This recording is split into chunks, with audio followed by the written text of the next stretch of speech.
Do you ever wonder why real estate investments never perform like they're advertised to?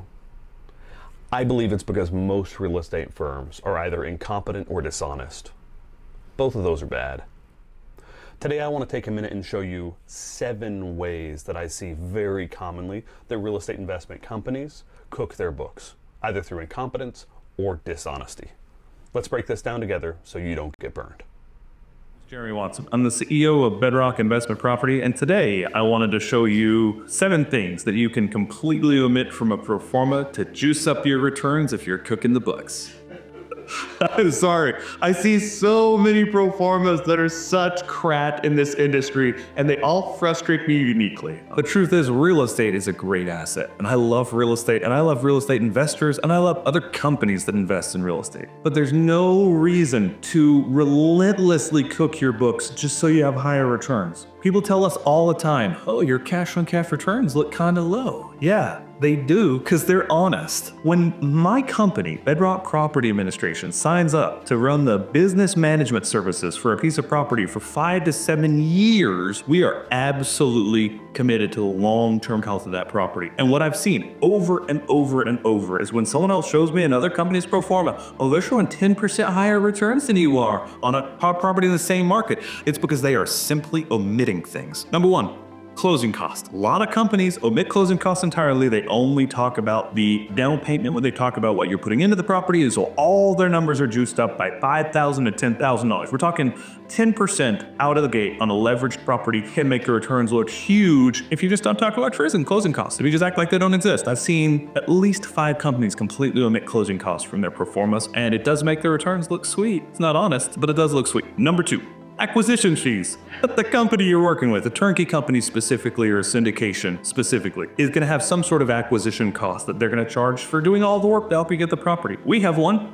Difference is we just put it in the pro forma. We say, hey, this is part of your total investment. A lot of companies will say, no, you're just paying us something else that has nothing to do with your total return, your total property investment. We're going to leave that off. We're going to act like it doesn't exist. Sure. If you get a $5,000 acquisition fee on a $50,000 asset, that will immediately increase your returns by cooking the old books by 10%. Number 3, short-term reserves. Every property is going to have some problem when the renter moves in. All right, that's just going to happen. If you don't agree with me, you obviously haven't bought a lot of rental real estate. Because when the renter moves in, they're going to find things that are wrong immediately, and they're going to ask you to fix those. You're going to send someone out because they turn on the dishwasher and there's water going everywhere because some hose is whatever. Or they're going to turn on the dryer and it's not going to work and you're going to have to send a tech out. There's always hassles in the first 30 days of owning a piece of rental real estate once a tenant is placed. It's just how it is. With that being the case, no company that I've ever seen will say, hey, you need about $1,000 in short-term reserves just to handle those hassles. What they're going to do is they're going to say, hey, it's your property, best of luck. They're not going to factor that into their performance, and there's $1,000 right there hidden. No one's talking about that happens on virtually every single property. Short-term reserves for hassles that happen within the first 30 days of ownership happens every time. No one includes it on their pro formas. Number 4, market rent. And they're going to show you market rent. Oh yeah, this should rent for $900 a month. It's a beautiful asset. Yeah, you can get $900 a month.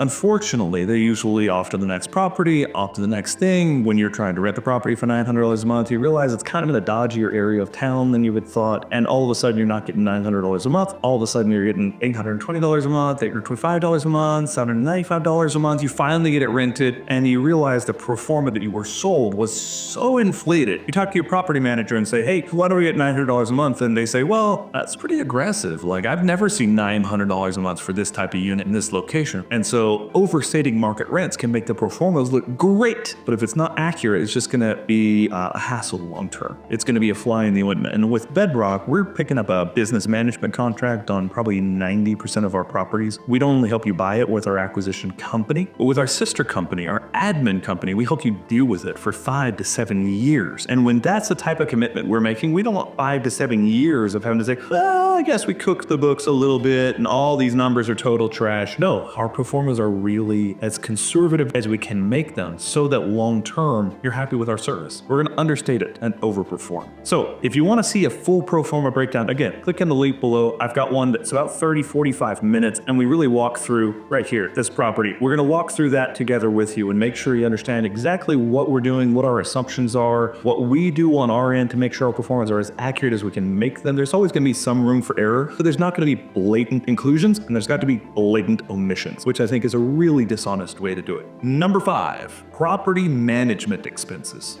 Property management is going to happen if you're buying a property in a state you don't live in, because you're not going to fly out to that state every single time that the property needs to be showed. You're not going to fly out to that state every time the property needs to be leased, and really you're going to want to drive that property every couple months and make sure the lawn is still alive and there's not trash all over. And when you get an HOA violation from someone putting blocks in the front yard, you're going to want to go by and see what's happened. Property managers do that in markets you don't live in. If you work with Bedrock Property Administration, we're going to hire a property manager in the area, but as we don't live in all places at once, and we like having people who are local, who have a taste to the market, who have 600 or 700 units under lease. So when it comes time to renew the lease, we can say, what will the market bear as far as that rent goes, and we can get a really accurate number without it eating your whole life. So with that being the case, we include property management cost on every single pro forma. Most people who sell property like this don't, and they just say, hey, we don't know if they're going to hire a property manager or not. And conveniently, by completely leaving out the property management fee, we were able to get our pro forma up another 10%. So instead of 20%, it's now 30%. Look at that cash on cash return. That's amazing. But as soon as you go out and hire a property manager, it's never going to perform as advertised because they omitted it in order to cook the books. Number 6, vacancy and repair reserves. All right. Some pro formas I've seen will do vacancies. Some will even do capital expenses, repairs. But vacancy and repairs really being where they should be. Older property that you're buying in the 90s or 2000s, we do vacancy and repair reserves of 10%.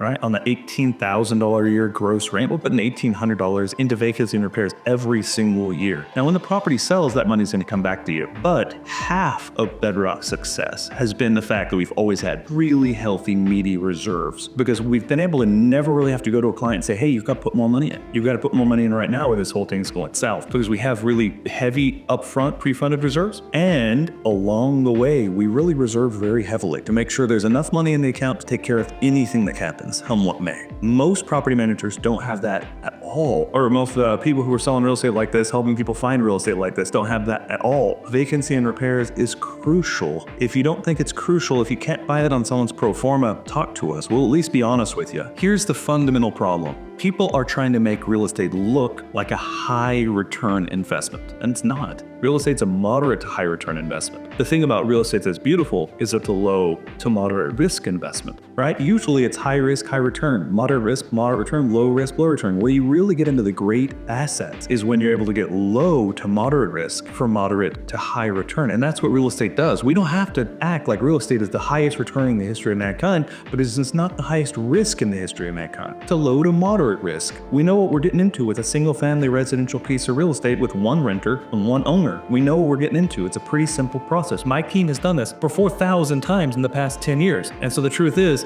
the problem is people are trying to sell it as a high return investment. And it can be. 7, LLC annual filing and compliance costs. If you own a piece of property, you probably know that it's the right thing to buy to put it in an LLC. And it's because you can silo your risks. Feel free to look at down below. We'll link in the comments a bunch of conversations we've had about LLCs with both our attorneys in question and answer form, with our acquisitions team talking about LLC, with even me myself talking about LLC and siloing risk. We'll have those in the link below, or if not, they're on our site in the video library. With that being the case, you always want to have an LLC around a piece of rental real estate. You have a real person living in a real asset that's your liability. And so instead of someone slipping and falling on your property and suing you personally for everything you've ever had, you want that to be siloed, and really the only assets they can get to is what assets are inside of that LLC. Everyone knows this. Everyone knows setting up an LLC for a piece of real estate is a great idea. No one, I have not seen one other company in the entire industry ever say, hey, just so you know, in Tennessee, the LLC annual compliance costs about $400 a year. Keep in mind, mind, you're buying an asset leverage and your total cash flow after all expenses is about $4,000. So we're just going to tack on another $400 expense, but it's going to drive your return down 10% because we know you're going to want to do it. And we know it's the prudent thing that we would do if it's our property, but they just don't bother doing that. And all of a sudden their returns look higher than ours by 10%. No, it's because we're showing LLC compliance costs and we're showing the actual living, breathing reality of having a piece of rental property in these states, and they're just omitting something so their numbers look better. Now you can work with whoever you want in real estate. This is just 7 quick things that people omit from performance that drives me freaking crazy. And the truth is, I had to get it off my chest. The link in the description below, we got about a 45-minute pro forma walkthrough where we walk you through our pro formas, our assumptions, our expectations, exactly what you're gonna see if you work with Bedrock. I think you'll love that. We love doing what we do. I appreciate you spending the time with me today. Thank you so much. Have a beautiful day.